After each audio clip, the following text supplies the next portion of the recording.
Hi everyone, it's now the end of November. I don't know how this happened, but that means that it's time for me to share with you the books that I read this month. Those of you who watched my October wrap-up will not be surprised that my Robin Hobb binge kind of continued for most of this month. At the end of last month, I had just finished the Farseer trilogy, meaning that at the beginning of this month, I started on the third of her trilogies, which is the Tawny Man trilogy. I thought that these three books were absolutely fantastic, particularly the last one. The last one was especially well crafted. It tied together all of these loose ends, but still left enough that you're still wondering and still wanting more. I think that's just what Robin Hobb does so fantastically. So the three books in this series are Fool's Errand, The Golden Fool, and Fool's Fate. So the first two in the trilogy I gave 4 stars.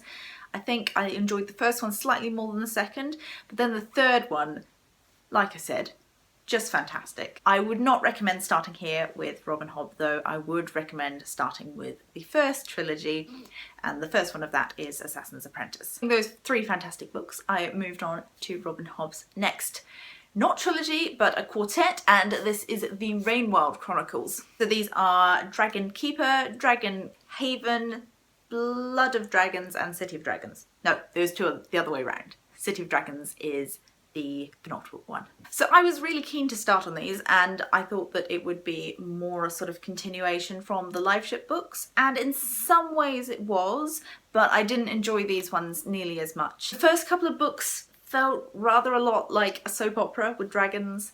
There's a lot of sort of relationship stuff and which of the characters are going to pair off. I must say I didn't feel nearly as attached to the characters in this series as I have to Fitz and the Fool and to the characters in the Live Ship books. However, this series is really important, and if you're going to read all of Robin Hobb's works, then you definitely need to read these because it answers quite a lot of questions that came up in previous trilogies. They're still really good. I gave the first 2 3 stars and the second 2 4 stars. So unable to resist, I continued and went on to the next trilogy, 2 of which are out at the moment. I think the third one is due to be released hopefully next year. So these 2 were Fool's Assassin and Fool's Quest.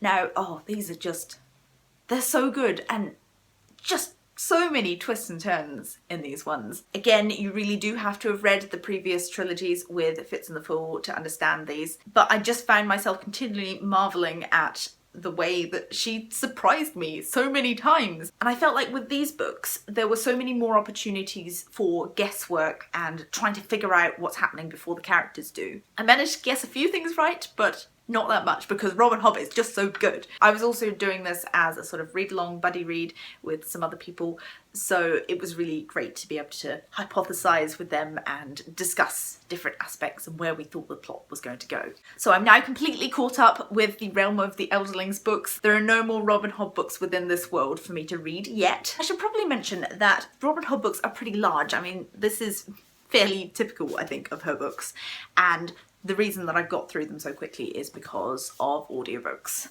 But I did read one physical book all month. And for this one, I was contacted by the publisher, and I was all prepared to turn it down because I have lots of advanced readers copies and readers review copies of books that I haven't yet read, so I'm not accepting any more. But then I read the synopsis of this and I couldn't resist. It just ticked too many boxes.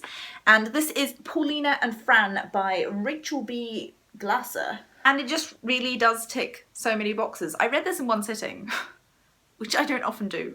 It arrived in the post. I opened it and didn't close it until the final page. But to understand why I read this in one sitting, why I wanted this book, it's set at a university.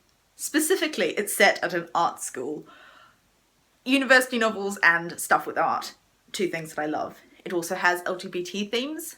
It also deals with feminism, all things that I absolutely adore. The long and short of it is that it's based around these 2 characters, Paulina and Fran, and their time at university. Then goes slightly beyond their university days as well, towards the end. I wouldn't say that this is a really plot-heavy novel.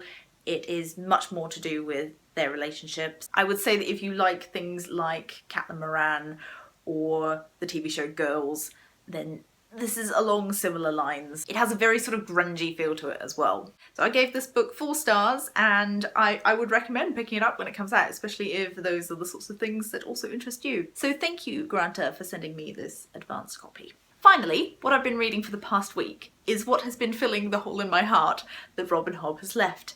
And that is the Harry Potter audiobooks, which are finally available on Audible, which makes me so incredibly happy. I've been wanting to reread the Harry Potter books for years and years and, you know, read all of them in order in a relatively short space of time, but I just haven't ever found the time to do it because I'd have to read the physical copies and other things just always seem to get in the way.